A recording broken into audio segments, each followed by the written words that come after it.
man that never stops working, Mike Griffith, DawgNation, annual SEC Media Days conversation, one of our favorites. How you doing, Mike? Good. How are you guys doing? Oh, fantastic. Yeah. But each year of college football is upon us. each year, this event for us gets bigger and better, and you've given us time since day one, so I just want to thank you for that. Well, I think you do great work. I mean, I like the Twitter account, I like the show, I like the color, I like the analysis. I mean, it's fun to have people with an opinion, and sometimes we don't get that, right? Things can be a little dry and matter of fact, and look, we all know the facts. It's all out there. Anybody can Google it, but it's always good to get insight, opinions, and a little bit of humor, have some fun with it. Yeah, that's what we do. We like to have some fun. That's what I'm here for. Just throw a joke every now and then. Is it exhausting talking about how good Georgia's going to be this year? I mean, not really. I mean, because it's unprecedented. I mean, you got a team that's had 3 straight 8-0 regular seasons. I don't think that's been done, at least not in the BCS era or back to the divisional play. You had a team that had a 29-game win streak in the SEC. I don't think that had ever been done. And now with Carson Beck, I feel like on the one hand he's getting a lot of hype without the credit, right? And here's what I mean by that. And maybe you guys can think of somebody, but has there ever been a quarterback that was a projected number 1 overall pick, that was the preseason Heisman Trophy favorite, that was the leading returning passer, that was the quarterback for the number 1 ranked team? I mean, that's a lot of expectation on one guy, and yet it's not like he just towers above everyone else when it comes to the hype. There's a discussion when it comes to first-team All-SEC quarterback or even Heisman Trophy favorites. I think somebody said Dylan Gabriel. What about Matt Leinart? Southern Cal, maybe? That might be it. I'm not sure if he led the nation in passing. That's certainly a possibility. Yeah. I remember that, but... Yeah, no, I mean, you make a great point, and some people, I think, diminish Carson because of the talent he has around him. Not people that matter, but, Sure. a lot of people around the league wonder how good he really is. Do you think what do you think about his game against Alabama, though? Do you think he came up short in that one? We did, you know. I mean, it's on the scoreboard. The guy's 13-1 as a first-year starter, and you look at his first season and say, wow, I really didn't live up to expectation. But, it's interesting. Georgia's won 2 of the last 3 national titles. Bama's won 3 of the last 4 SEC championship games. I mean, who has, I guess Alabama won the last game. And I thought Jalen Milroe, and again, I know Georgia fans get upset when I say this, but I thought Jalen outplayed Carson from the standpoint of making the big plays when he needed to and not turning the ball over. And Carson had a good statistical day, but he wasn't able to put the team on his shoulders when he had to. Now, that may be different this year. It's year 2 of Bobo and Beck together, and year 2 means a lot with a quarterback and a coordinator. We get to know one another a little bit better. But I thought that Carson, he did. Yeah, there's no other way to say it. They came up short in the SEC, and you can say Brock Bowers was injured and Ladd McConkey was injured, but I thought Jalen Milroe made the game-changing plays. And do you think that's part of the reason Carson came back, aside from, I saw you reported just last week, I think it was, he's massive NIL deal, sure, given that his projection, but I think that could be a win-win for everybody. If he improves his stock, if he's number 1 overall pick, he's going to make even more money. He's got the insurance, improve his game. That is what NIL is supposed to be. Well, he's had 1 year as a starting quarterback, and typically the NFL likes to see 2, number 1. And he does have a chance to go from a mid-first or late-first, which he would have been, to the number 1 overall pick. And that is a sizable advantage. You pointed out he's got the insurance, and I think he enjoys playing, right? He knocked the rust off last year, and I think this year is going to be an opportunity for him to really show you how polished he can be. I know he looks better physically. Not sure he's got the complement of receivers that he had, but I think they'll have a markedly better run game. Well, speaking of quarterbacks, I want to kind of switch gears here. Brock Vandagriff will be up there in Kentucky, and you probably know more about him than anybody in this room. What are we going to see when we see Brock take the snap there with the Wildcats? He's a tough kid, great leader, great charisma. He's going to get the best out of everybody around him. I'm a little concerned that he may not have the weapons around him and that he might be on the run a little bit. It's going to be hard to get through the season because Brock's going to take you on. He's a tough kid. He runs the ball, but I like the leadership. I think it's a dangerous game for Georgia because it's so early in the year. Kentucky, one of those programs that maybe doesn't have championship depth. You really would rather play them in November, albeit the weather's somewhat of an equalizer at times. But I think that's a dangerous game. If Georgia gets past Clemson, I think they will. But they can't start looking ahead to Alabama. I think traveling to Kroger Field, I think it's going to be a tough game, physical at the very least, and potentially a closer game. Yeah. We were catching up with Matt Hayes yesterday. You know him well, but we were talking about Florida, and if they can get to 7 wins, this got to go right. Tough schedule. Can they upset this team? Can they upset that team? But how sad is it that we're talking the mighty Florida Gators, if they surprise, could win 7 this year? I mean, I think it just tells you where we're at, how tough the SEC is and how quickly things can change. I mean, we've seen South Carolina under Steve Spurrier playing the SEC title game, right? I think James Franklin had Vanderbilt in the top 25 at one point. Mm-hmm. Tennessee dominated for years and years. Missouri, it wasn't too long ago, Eli Drinkwitz was on the hot seat, and now we're talking about them as a championship program. So, Florida is not remiss from that. It can happen there. They fell behind on their facilities, and they lost some close games. And Billy Napier, there's questions about, the management of players. I mean, if Trevor Etienne goes off and has the kind of year that I think that he will, there's going to be a lot of second guessing about how he managed that backfield and the opportunities that he did or didn't afford Etienne that may have led to his transfer. Yeah, Shane thinks Etienne, if he could be a Heisman contender, if he does what people project he could do. Well, I mean, you think about, that's where we're at with Georgia's. It's like, what have we not done? Win a Heisman. Beck's the one that keeps coming up. But I think, it's been a while. I think Derrick Henry was the last running back that we had. But does he have the ability to be a Heisman candidate at the end of the season? He does, but the reason that he won't is because if you're Kirby, you may have a 17-game schedule, and you got to manage this guy. And it's not like the NFL where you're playing fantasy football and your players get 25 or 20 carries on a good day. It's college, and they need to manage these guys because there's a drop-off behind him. Yeah. And so I don't think Etienne's going to get the kind of work that he needs to do that volume. Georgia has enough other weapons that they'll spread the ball around. I think he has Heisman Trophy talent. I just think it's going to be really hard to run up Heisman numbers for anybody in that offense, other than maybe Carson Beck.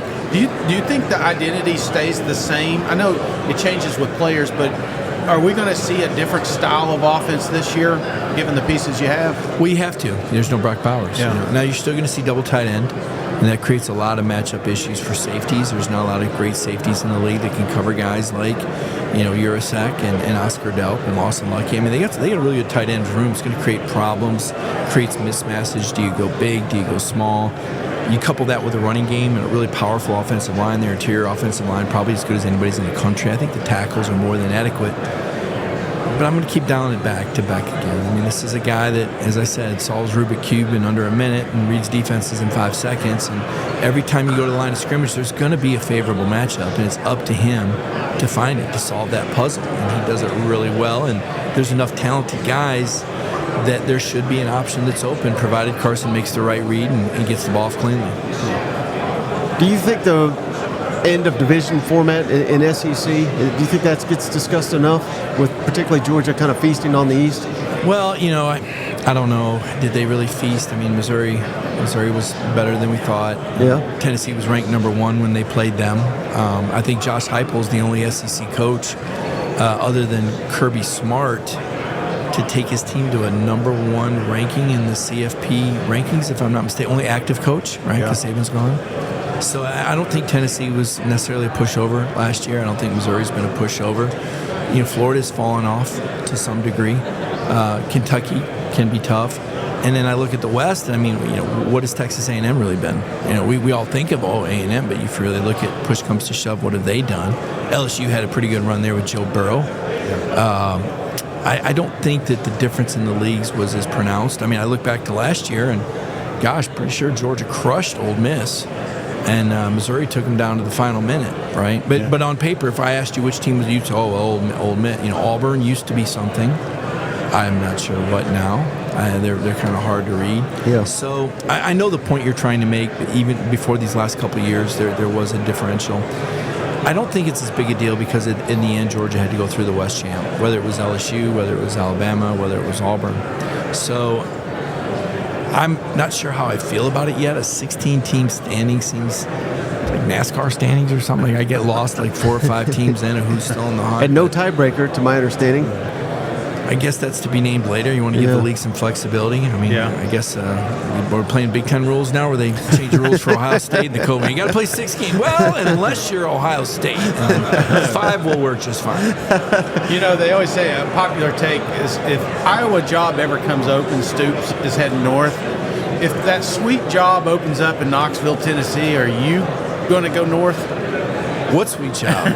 A media job? A coaching job? Just a sweet opportunity. Is there any chance you come back to the dark side? Well, I mean, I got family there. I like Knoxville, Tennessee a lot. I mean, but right now Georgia's, it's been good to me. It's been a good beat. I got a great job at Cox Enterprises. If I'm not mistaken, though, last year you were kind of waiting for Georgia to play the big game. You were kind of going all around the SEC for the big game, and Georgia wasn't there till about November. Well, that was a byproduct of the schedule, but yeah, we saw Texas play Alabama, we saw Florida play Tennessee, and we like to spread it out a little bit. We got a pretty good sized team. We can handle game days. But to your point, it's interesting to me that at the beginning of the year we were really questioning Georgia's schedule, and ultimately I would suggest it was their undoing. I mean, you think back, they played a ranked Missouri team. They played a ranked Ole Miss team. They played a ranked Tennessee team. This is in succession. And then they played a fired-up Georgia Tech team on the road with ACC officials. And that game was a one-score game. And then you go into the SEC title game, and I think they were a little beat up. So while that schedule in totality may not have measured up with others, playing that November run going into the SEC championship game, might have ultimately been what cost Georgia a playoff spot. Well, could it again this year? Because I was talking to someone the other day, and I'd never thought of it like this, but we all perceive Georgia as number 1, or at very worst, number 2, which I think is fair. But the schedule is much more daunting this year, and it's not very realistic, but Georgia could go 10-2 and maybe lose in, say, an SEC championship game. Would they make the playoff, given the fact that we all have Georgia number 1 and they should run through everybody, or could that be held against them? Whereas, let's say a team like that surprises like A&M or someone of that nature goes 10-2, they may get the benefit of the doubt. They overachieved, whereas Georgia underachieved, which may not be fair, but that's their schedule sets up to where they could drop a game or two. Well, it's hypothetical, and the thing that we can't put our finger on is what transitive properties might be in place. Right. I mean, for example, last year, Texas beats Alabama, Alabama beats Georgia, and therefore Texas gets in ahead of Georgia, even though I don't think you'd find many people that thought Texas was a better football team than Georgia last year. Right. But they beat Alabama in September on the road, and so you had to give them points for that. I think you also have to look at the balance of conference, because even though the College Football Playoff Committee theoretically picks each team independent of one another, I do think there's something to be said for the matchups and the representation and the television markets. Look, it's a money game. Everybody's trying to make money now, and I think that's probably what a lot of people serve. I mean, it wasn't so long, I guess it was 2018, when I really took the College Football Playoff Committee to task. They put a 1-loss Oklahoma team in ahead of a 2-loss Georgia that had just lost to Alabama. And when I challenged the committee, one of the members was Joe Castiglione, the OU AD. Someone said, "How dare you challenge the integrity of these men?" And then what was it, 2 years later, where Castiglione and the Texas AD kind of went behind the back of everybody in their league and cut a deal with the SEC. I say, yeah, you mean that integrity? Because let's face it, everybody has, someone or something they serve, and everybody has an agenda, and it's naive to think that the Georgia Tech athletic director would give Georgia the benefit of the doubt, and he was on the 2018 committee.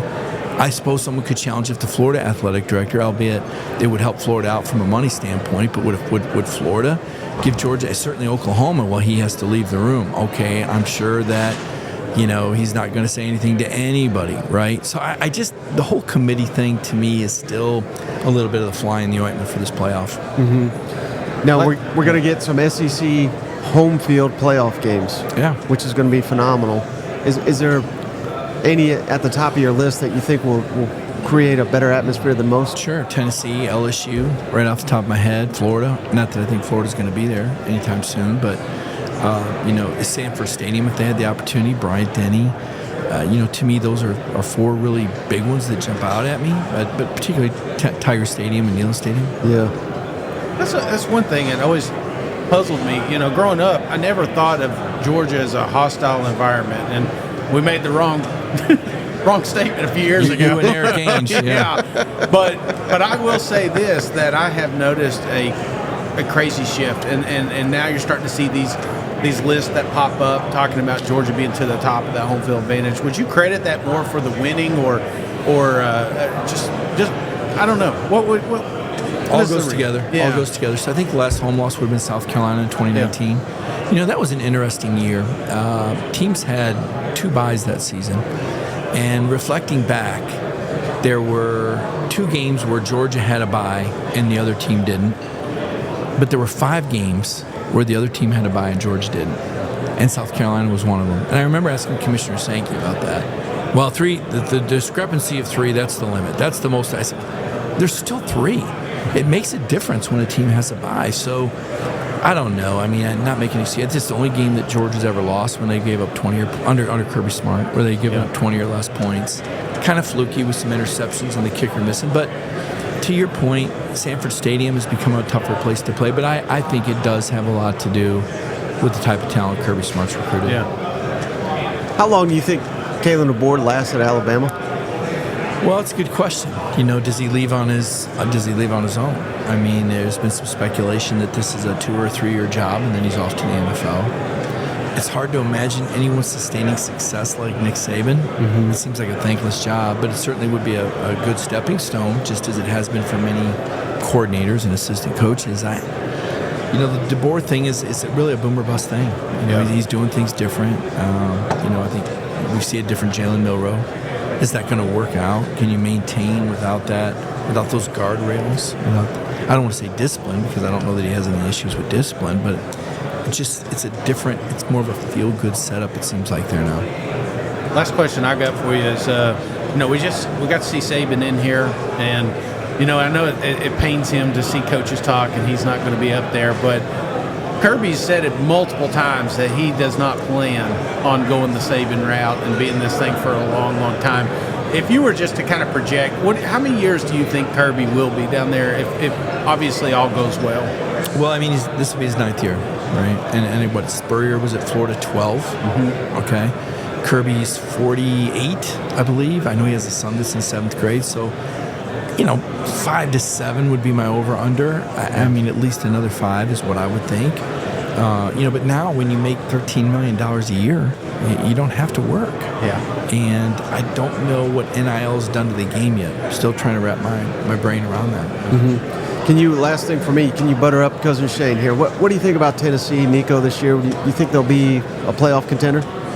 Yeah, I do. I mean, it's kind of like the Daytona 500, right? Everybody rolls out of the garage with a chance to win the race, but Nico